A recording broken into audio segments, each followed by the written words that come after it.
जो सबसे बड़ा वादा था मोदी सरकार का 2016 में कि 2022 तक हम किसानों की आमदनी को डबल कर देंगे, वो वादा वक्त के बहुत पीछे चल रहा है। क्या आपको लगता है कि किसानों की आमदनी वाकई में डबल हो सकती है? उसका प्लान क्या है और कब तक आप ये करके दिखाएंगे? मैं एक तो इससे सहमत नहीं हूं कि आमदनी नहीं बढ़ी है। प्रधानमंत्री नरेंद्र मोदी जी के नेतृत्व में पिछले 10 साल में खेती में कई क्रांतिकारी परिवर्तन हुए हैं।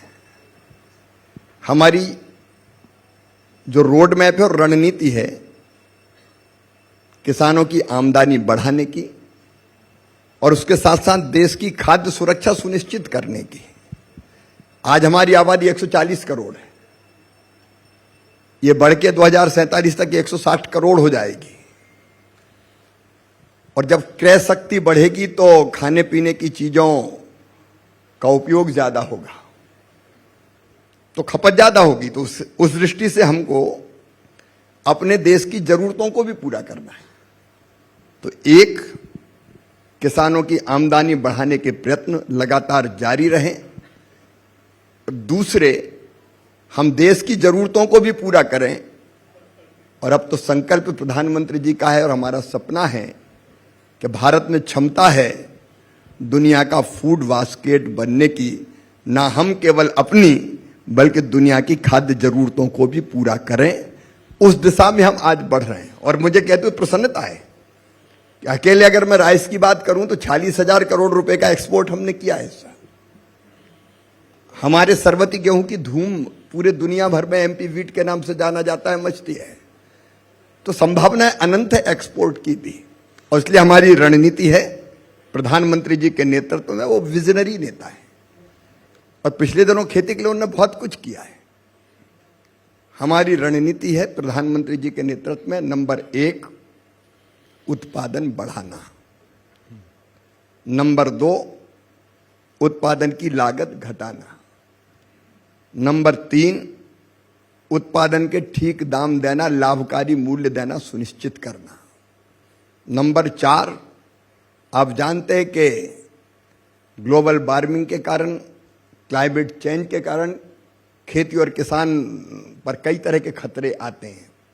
ओला, इल्ली, बारिश, बाढ़, सूखा। तो प्राकृतिक आपदा जब आए तो आपको उसके नुकसान की भरपाई करना है, राहत की राशि देना है।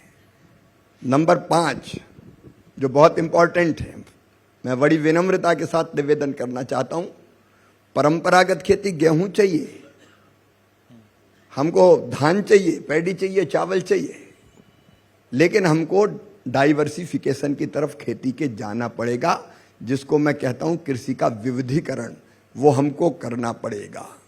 उसके साथ साथ वैल्यू एडिशन। और नंबर 6 जो मैं बहुत इंपॉर्टेंट मानता हूं और प्रबुद्ध जनों के बीच में कहना चाहता हूं, हमको इस धरती को आने वाली पीढ़ियों के लिए भी ये अन्न, खाद्यान्न, फल और सब्जी पैदा कर सके वैसी बना के रखना पड़ेगा। और नहीं तो 50 साल के बाद हमारी खेती का क्या होगा। और इसलिए हमको ऑर्गेनिक फार्मिंग के बारे में कहिए या नेचुरल फार्मिंग के बारे में कहिए, उसके बारे में सोचना पड़ेगा। जबरदस्ती नहीं, एक साथ नहीं, धीरे धीरे। अगर मैं कहूं उत्पादन बढ़ाना है तो 3-4 चीजें बहुत महत्वपूर्ण है जिस पे हम काम कर रहे हैं। नंबर 1, सिंचाई का रकबा आज भी बहुत गुंजाइश है बढ़ाने की। अगर अपवाद स्वरूप राज्यों को छोड़ दें तो कई राज्य जैसे मैं मध्य प्रदेश में जब मुख्यमंत्री बना तो सिंचित जमीन का रकबा था, एरिगेटेड लैंड थी, केवल 7.5 लाख हेक्टर। हम बढ़ा के 50 लाख हेक्टर के पार ले गए और अभी जो काम चल रहा है वो हमारी 70 लाख हेक्टर से ज्यादा हो जाएगी। और अब तो प्रधानमंत्री जी ने कैन और Betwa project, river linking project स्वीकृत कर दिया, तो 20 लाख एकड़ तो उसी में सिंचाई होगी। अभी बड़ी गुंजाइश है।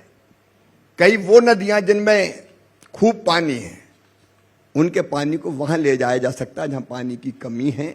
और प्रधानमंत्री जब गुजरात के मुख्यमंत्री थे, उन्होंने नर्मदा जी के पानी को कई नदियों में लेके गए। मध्य प्रदेश में हमने नर्मदा जी गंभीर को जोड़ा, नर्मदा जी छिप्रा को जोड़ा, नर्मदा जी काली सिंध को, नर्मदा जी पार्वती को जोड़ने का काम कर रहे हैं।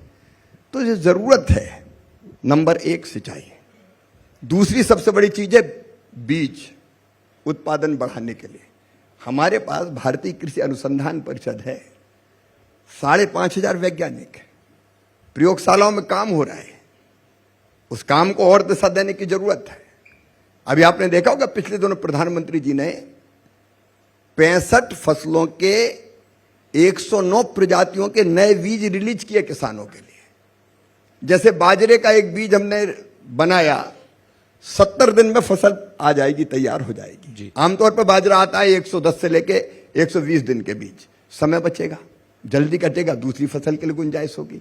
हमने धान की एक वैरायटी विकसित की है जिसमें 30% पानी कम लगेगा। पानी बचाना और पानी का बेहतर उपयोग ये आज की जरूरत है।